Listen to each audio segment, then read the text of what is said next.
This video is all about exchange and depletion.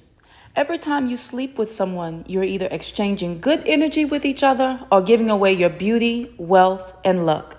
Let's discuss. Good afternoon, loved ones. I'm coming with a special video today, and I'm not trying to be vulgar, and this video is not necessarily less vicious or what your carnal mind may think it's about. This particular video is all about energy exchange, and how it relates to your wealth, abundance, good fortune, and destiny. Mother Nature is all about seasons, cycles, and compatibility. An adept farmer would know you would not crossbreed certain types of seeds and fruit with other types of seed and fruit unless you want to get something that's genetically modified and generates no life force, no seed, no energy. The same goes for human beings.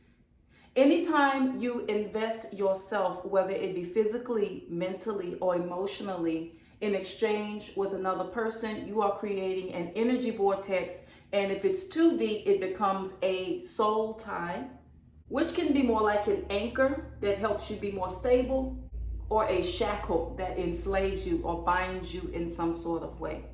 Even though this energy is geared more towards ladies and feminine energy, I will be relating some of these instances to men, because I know someone may be in the comment section saying, well, what about the guys? But today we're going to talk about the feminine aspect of wealth energy, currency, and things such as that. In African spirituality, a common term that we use to say amen or to give something power is Ashay. Ashay is energy. Ashay is what the Eastern people call chi or flow and things such as that. It's all the same thing, an energy current. And with that being said, Ashay is exchanged just like at the marketplace. With the particular sign, or 𝐏𝐄𝐑𝐒𝐍, betrayal happened at the marketplace where things are exchanged. But with this particular energy, the exchange can become perverse in some sort of way.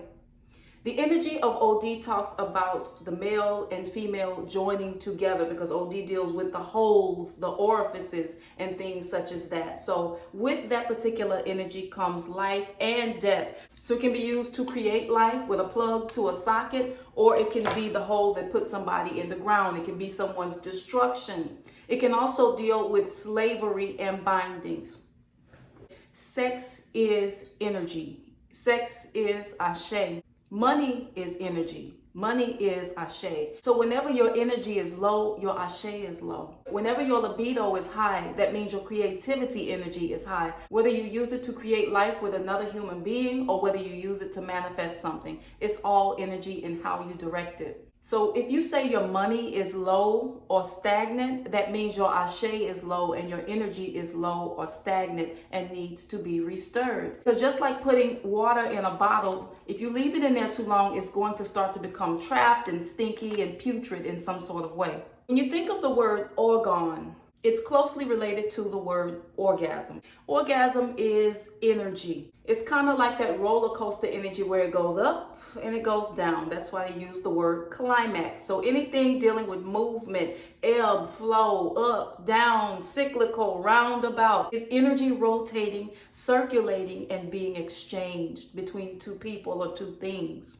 Emotions are energy because emotions fluctuate. One day you may feel this way, one day you may feel that way. And emotions are strongly related to the moon and the way it affects the tides and the bodies of water on earth. And we are 3/4 body of water. So that would apply to us as well. So to make it plain and get to my point, relationships between two people are supposed to mutually move both parties forward or maintain the forward motion that they already cultivated.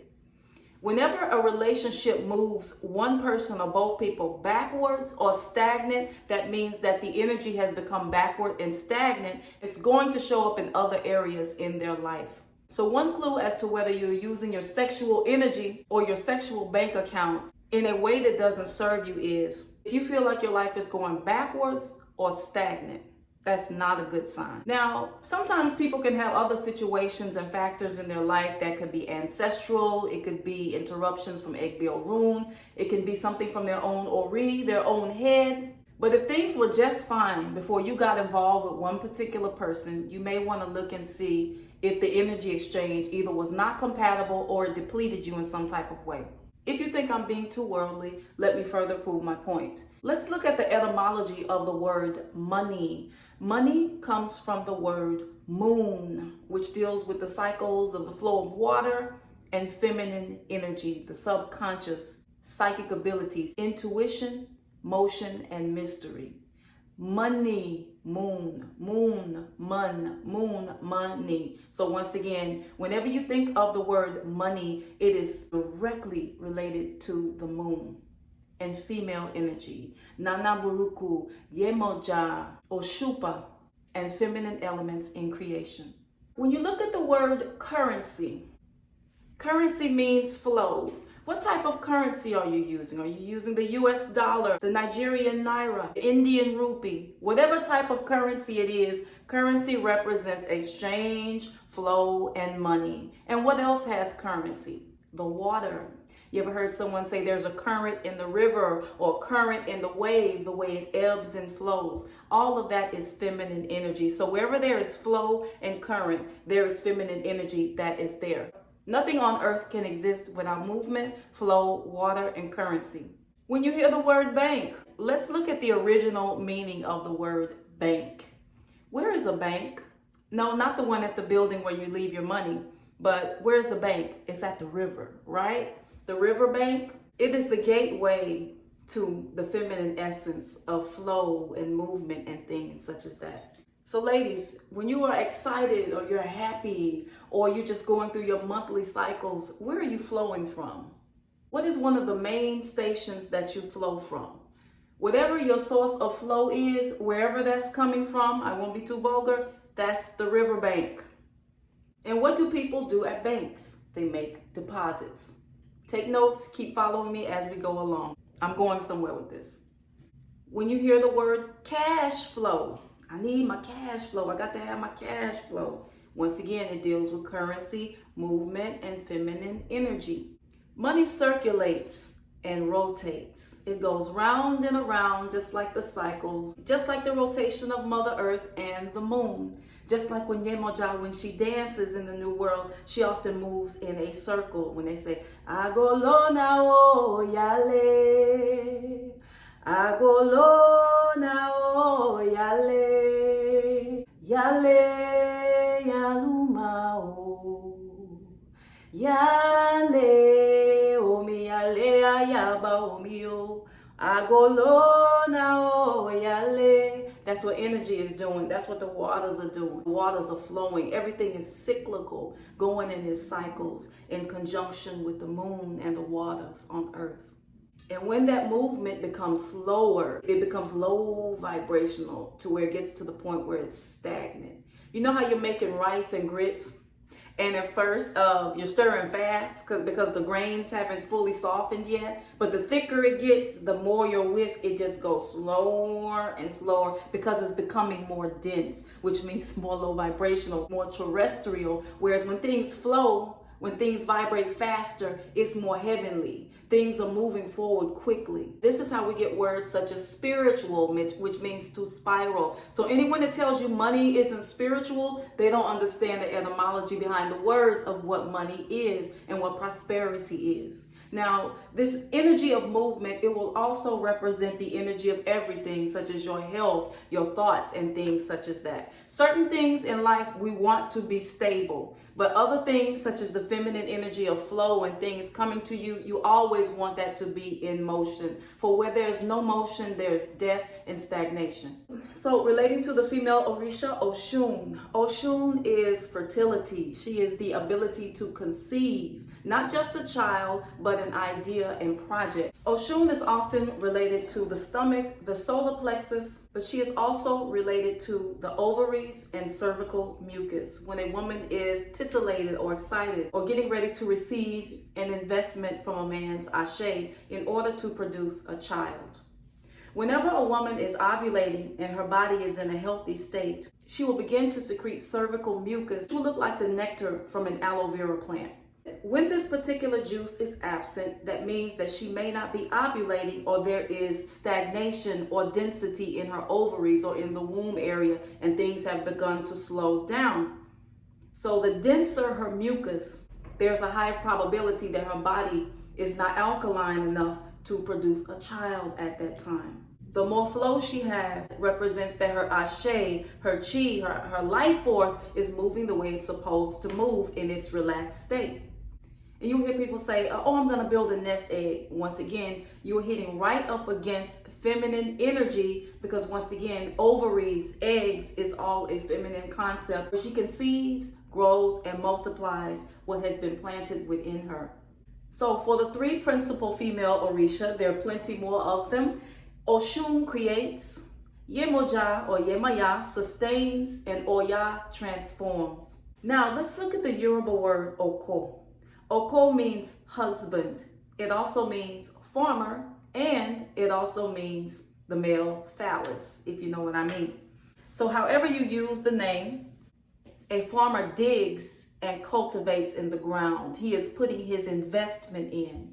And the male phallus is like his shovel that digs into the earth to plant something in order to get a harvest out of the earth eventually. Mother Earth grows what the farmer plants. It incubates under her soil, and she nurtures it. And he has to continue to water it if he wants the seed to grow. So ladies, when a man is with you copulating, he is investing himself. Whether he loves you, likes you or not, he is investing his energy. He is investing his life force. The only one thing about that is you want to make sure that his life force and his energy is not only compatible and positive for your energy, like the proper battery for a device, but you also want to make sure that the seed is good that he is giving you, whether that is a literal seed, which is a child, or a spiritual seed, which is just the type of energy that he imparts into your soil or into your soul, into your body.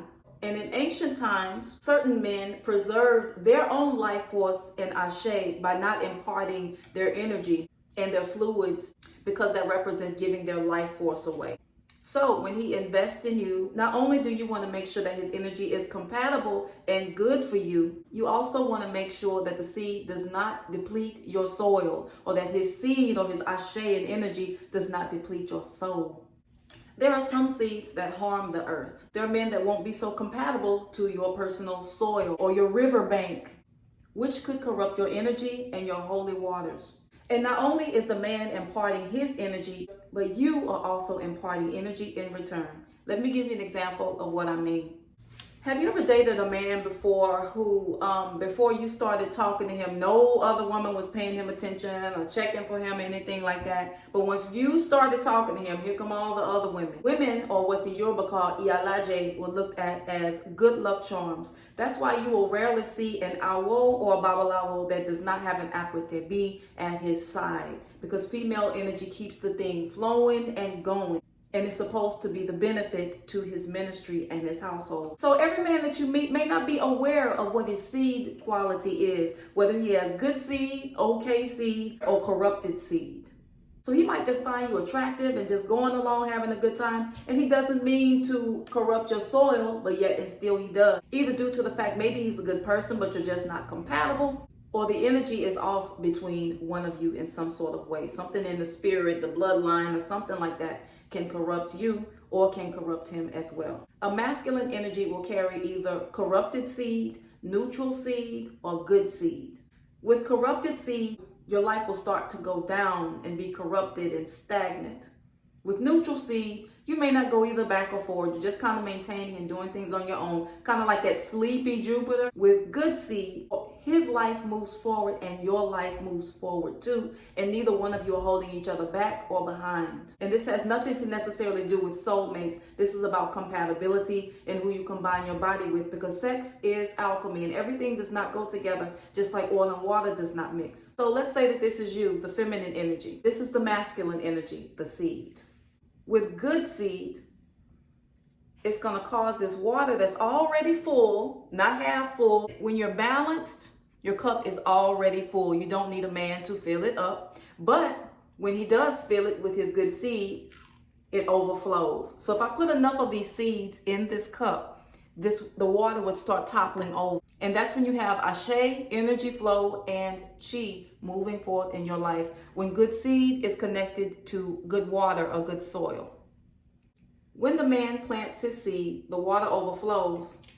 The woman exchanges a little bit of her energy with this particular man. So in exchange for that energy, if your energy is balanced within yourself, if your energy is good, clear, healthy, it's going to make that man lucky. You're going to become a good luck charm just because he's in association with you and you're allowing him into your body. But when there is no agreement or alliance, things start to become corrupted in some sort of way. If the energy exchange is not being equal, if he doesn't have your back or you can't depend on him, then every time he continues to exchange, he gives less and less of his seed or his energy, his care, or whatever he's doing. And so you're giving to him, and every time you give to him, less water is in this cup. Then you go sleep with him again on Wednesday night, more energy.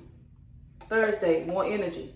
And he becomes less and less energy, but you're still giving more and more of yourself, more energy. So he's tired, he's full, he's had enough of you, so he goes about his business, okay? So now we have a new glass. Here comes someone else with their seed, okay? Now you're with the new person and you all exchanging something, and this person doesn't necessarily care either. Now you may not care about him as much, but yet and still you're giving him some flow. You're giving him your energy. You see him again on Tuesday, you give him more energy. See him again on Wednesday, you're giving him more and more of your energy. Thursday, more energy. See him in the next month, more energy. Now you've been doing this for a year. You've been giving your energy, and giving more energy. And why is he losing interest in you? Because he doesn't need you anymore for that, right? He's taking this energy. Now you have this much energy in your feminine cup, and he's taking off with your energy, and he's attracting all the best women because he has your energy in him. And he's not interested in you because his cup is full. You filled his cup. When you're eating a good meal, no matter how good it is, once your stomach is so full you're about to pop, you don't want anything else. Why would he continue to want you when you pour everything you have of your essence, energy, and Ashay into him? He doesn't need you anymore. He's going to take your flow. He's going to go give it to somebody else, and he's going to dig into their cup. And then that leaves you empty. And then you'll say, oh, he's not interested in me anymore. He doesn't call as much. He doesn't act like he cares. He doesn't try enough because his cup is full. You overdosed him. You filled his cup too full. And now he's like, I'm good on her because he's full of your energy. So he takes off, and now he's going to go take that energy. He's going to go exchange it with somebody else. You say, well, why does he come back? You know, it's been 6 months and I haven't heard from him. Now he calls me. So maybe you regenerate a little more of your energy. His cup is empty again, like it started when he was first planting the seed, so he needs another fill. Maybe he got with some other women whose waters were already corrupted by other people, or maybe it just wasn't a compatible energy. So now he's looking for you for his next hit, for his next energy hit, kind of like an energy vampire, even if he's not consciously aware of it. I'm not saying he's walking around like, ha ha ha, let me see if I can suck her life force out of her. But this is what's happening on a super conscious and subconscious level. Now you have two empty cups. So every time you join your body with someone, always look at it like both of you are going to the bank. If you're with the wrong person, it's like going to the bank, taking spiritual money or energy out of your riverbank account, and you're just giving, withdrawing money like you're going to the ATM, withdrawing. And if nothing's being put back in or deposited, you end up depleting your account and going into overdraft. Especially if you are investing more or care more, you are seriously depleting your energy bank account because there's no replenishment with energetic exchange besides maybe some company and a temporary feeling. Now I want to talk about another Odu called Owanrin. That is when the well runs dry. And it talks about water cannot be carried in a basket. When you pour water in a basket, or when you give to an ungrateful person, you end up dry. You end up wasting your water because you're putting it in an empty basket. So when you're allowing a man to invest himself for pleasure without him caring about you or wanting to give positive energy or wanting the best for you, you are pouring your water and your flow into a basket and corrupting your own waters. Now, there's another scenario to this in which we will talk about the holy Odu, Ofun Oshe. The proverb of Ofun Oshe talks about the river is disgraced when it is filled with mud. The river water start off so beautiful and crystal clear. When the river or a woman comes across corrupted seed, a man that doesn't mean her well, the river becomes thick and muddy. And what happens to muddy water? It doesn't flow as fast as clear water. And then comes stagnation, female problems, depression, and backward motion in life. So we're adding this soil to the water, and pretty soon the corrupted seed becomes a block in her flow, kind of like a rock blocking water. So with all this corrupted energy, the river water has turned into mud, like in Ofun Oshe. You have given something and you have received something negative in return. It's kind of like an oil spill at the ocean, because oil and water don't mix. Now, the good news is you can replenish and get your life force back and clear your waters. But if you continue and continue and continue, the river's just going to get muddier and the water is going to start to lower, and then the river dries up like in a winery. Just as I was speaking about earlier, you would not use an Android charger for an iPhone, or an iPhone charger for an Android, or you would not use certain type of batteries with certain type of devices. Everything has to be totally compatible. If you get a negative charge by putting two incompatible devices together, this is the female energy, this is the male energy, the plug in the socket, it can create an electrical shock. Either it's going to fit or it's not going to fit, or somebody's going to be forcing the fit. And that's not how spirit meant it to be. Like I was saying in one of my other posts, in ancient times, the ancestors, or when they were alive, they would have divination to make sure a man and woman are meant to be together and that their energy will be compatible, that the Jupiter and Venus energy would be activated so that there would be luck in both people's lives by them marrying one another, because they were creating a bloodline. They were creating a progeny and their legacy. A lot more people put more stock nowadays in their houses and cars, but your children are what make you immortal on earth. And I don't see how people cannot take pride in their children and just leave their progeny behind, because the children will live longer than those houses and cars, and they won't go out of style. So when you lay with someone, you all create a child. Not only are you the baby mama or the baby daddy, but you're the grandbaby's grandma, the great-grandbaby's great-grandma, and so forth and so on. If you're the man, then you become the baby's father, the grandbaby's grandfather, great-grandbaby's great-grandfather, and it continues on and on if the bloodline continues to produce. And this is very, very important to think about. Because if you believe in reincarnation, you're going to come back and experience that energy in some type of way. It's going to come back to you, and it's going to create a strain in the bloodline because the waters have been corrupted in some sort of way. There's a brother out here that talks about this very well. He talks about that when a woman's body and her ori even is rejecting a certain man, her menstrual cycle may become irregular and off. She may bleed in a certain way because her body is trying to detox and get rid of the toxic energy from the bad seed. It's just incompatible soil to her riverbank energy. It causes her body to go all out of whack and out of order in some type of way. And her womb will fight it off as if it was a virus attempting to invade her body. As for men, you may have all that good energy on you, but if you are expending your life force energy on just the wrong women, or women that you're not compatible with, or that your ancestors don't approve of in some sort of way, you will find that things start to go down for you in certain ways. And they're saying, oh, I'm happy, and they're sitting there eating ramen noodles, and they're really not happy, and they're really not fulfilled. You know, the water running over, their cup running over, is not happening because they're depleting themselves everywhere they go. And then by the time they become a certain age, here comes erectile dysfunction, prostate issues, and things such as that, because they've spent so much of their life force either pleasing themselves or pleasing everyone around town. I'm not judging, but this is what happens when you don't direct your energy, or you don't direct your bank investment in the right way. We must go back and self-reflect on the mistakes we've made as women. And fellas, if you've made any mistakes in the past, you must go back and look in the mirror and see the choices that you've made and where you went wrong. We must all eventually go back and look in the mirror and see the part that we played in whatever has happened to corrupt the water, and then set out to fix it and not do it again if that happens. Self-reflection and self-accountability is very important.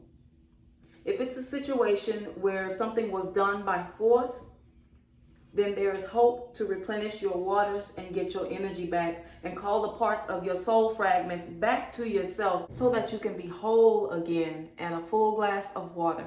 So here are a few tips to prevent and to treat a negative energy exchange from not using the bank account wisely and not investing wisely. The river is responsible for keeping her waters clean and keeping the riverbank clean by being very selective of who she allows into her great waters.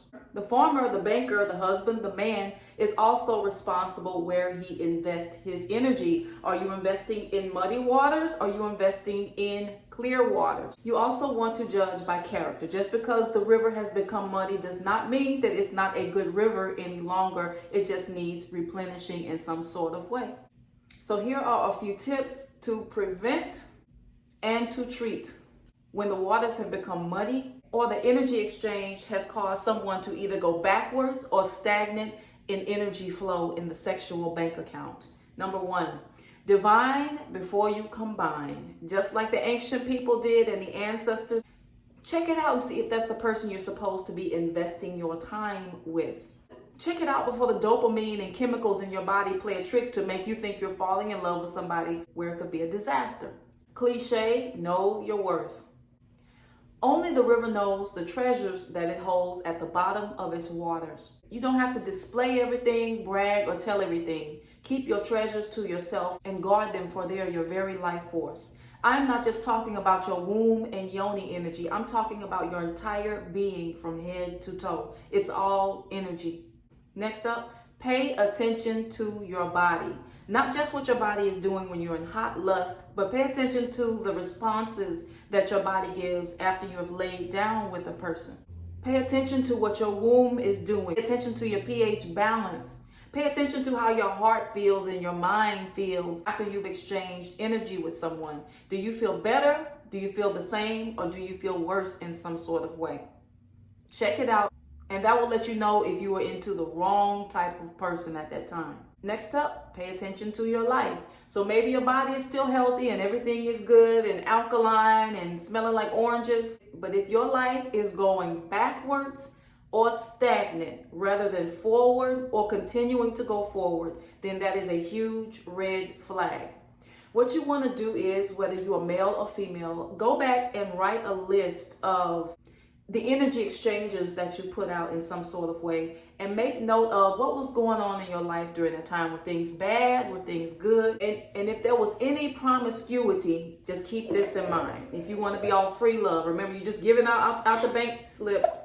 You're just making all these withdrawals with Tom and Jason and all these different people, and you're just giving it away even faster. This is going to affect your flow and prosperity more than anything else. And a money candle and all that isn't going to fix it, because remember, your source of prosperity is Creator, and your source of prosperity is Creator that lives in you.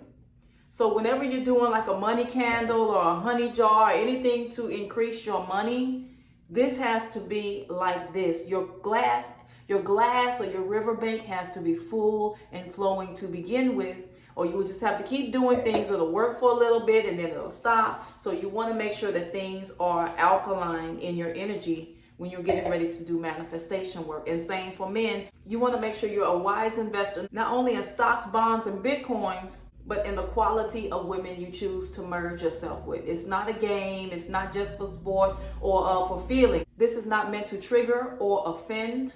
This is meant to defend.